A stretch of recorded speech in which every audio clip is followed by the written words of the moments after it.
জুবিনৰ শেষ যাত্ৰাত 10 লক্ষাধিক লোকৰ সমাগম।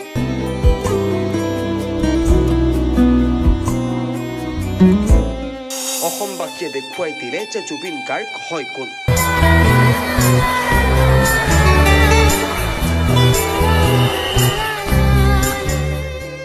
দূৰ দিগন্তলৈ কেৱল জুবিনৰ অনুৰাগী।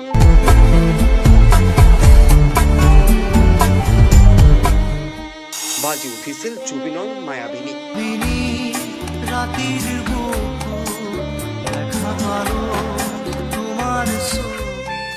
ৰাইজৰ হৃদয়ৰ শিল্পী জুবিন গাৰ্গৰ অন্তিম যাত্ৰাত অসমৰ প্ৰায় 10 লাখ লোকে অংশগ্ৰহণ কৰি বিশ্বৰ প্ৰেক্ষাপটতে প্ৰিয় শিল্পীৰ বিদায় কেনে হ'ব লাগে তাৰ এক উজ্জ্বলতম নিদৰ্শন দাঙি ধৰিলে। প্ৰায় 25 কিলোমিটাৰ জোৰা পথ আৰু সংলগ্ন উপপথো লোকে লোকাৰণ্য হৈ পৰিছিল। কিন্তু এই সময়ত কোনো ধৰণৰ হতাহতি বা বিক্ষিপ্ত ঘটনা হোৱা নাছিল। ইয়াৰ আঁৰত আছে অসম চৰকাৰৰ সুপৰিকল্পনা আৰু অসমৰ মানুহৰ শালীনতা আৰু নিয়মানুৱৰ্তিতা। লগতে আছিল শিল্পীগৰাকীৰ প্ৰতি আন্তৰিকতাৰ প্ৰকাশ। জনসমাগমৰ এক বিপৰীত ছবি দেখা গ'ল 27 ছেপ্টেম্বৰৰ দিনা। তামিলনাডুৰ কাৰুৰ জিলাত ৰাজনৈতিক নেতা তথা প্ৰসিদ্ধ অভিনেতা বিজয়ৰ এক ৰাজনৈতিক সমদলত দেখা গ'ল বিপৰীত ছবি। প্ৰায় 35,000 লোকে গোট খাইছিল এই সমদলত। কোনো ধৰণৰ নিয়মানুৱৰ্তিতা শালীনতা দেখিবলৈ পোৱা নাই এই সমদলত। শেহতীয়া খবৰ পোৱা মতে শিশু, মহিলা, পুৰুষকে সামৰি 41 গৰাকীৰ প্ৰাণহানি হ'ল। এয়া অত্যন্ত কৰুণ খবৰ। কিন্তু এটি প্ৰশ্ন হয়, সাধাৰণতে দেশৰ ভিতৰতে আগবঢ়া ৰাজ্যসমূহৰ ভিতৰত তামিলনাডুৰ উদাহৰণ সকলোৱে দিয়ে সকলো দিশতে। কিন্তু এনেকুৱা জনসমাগম নিয়ন্ত্ৰণৰ ক্ষেত্ৰত অসম আৰু অসমীয়াই যিধৰণে জুবিন গাৰ্গৰ অন্তিম যাত্ৰাত শালীনতা, নিয়মানুৱৰ্তিতা, পৰিপক্ক নাগৰিকৰ প্ৰমাণ দেখুৱালে, সেই ক্ষেত্ৰত তামিলনাডু বহু পিছ পৰি গ'ল। অসমৰ পৰা তেওঁলোকে শিকিব লাগিব এনেবোৰ কথা। অসম সেই আগৰ অসম নহয়। অসম এতিয়া পৰিপক্ক অসম, নতুন অসম। ব্যুৰ ৰিপৰ্ট, খাটাং সংবাদ।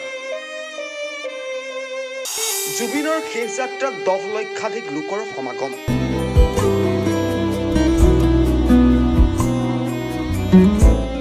অসমবাসীয়ে দেখুৱাই দিলে যে জুবিন গাৰ্গ হয় কোন।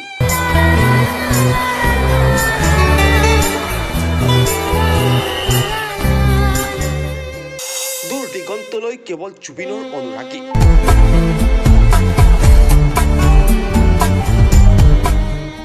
বাজি উঠিছিল জুবিনৰ মায়াবিনী।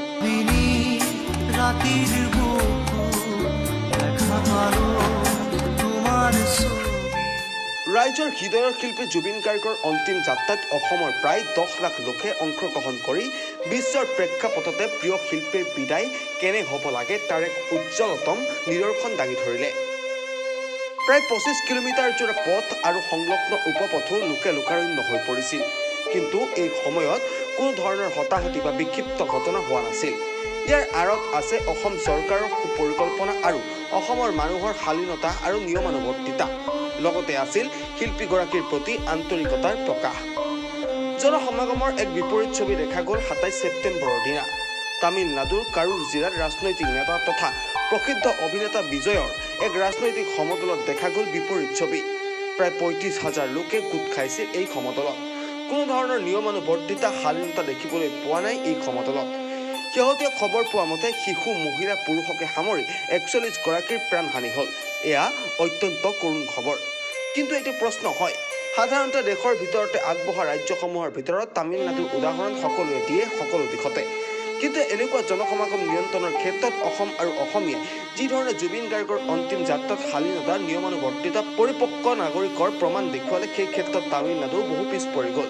অসমৰ পৰা তেওঁলোকে শিকিব লাগিব এনেবোৰ কথা। অসম সেই আগৰ অসম নহয়। অসম এতিয়া পৰিপক্ক অসম, নতুন অসম। ব্যুৰ ৰিপৰ্ট, খাটাং সংবাদ।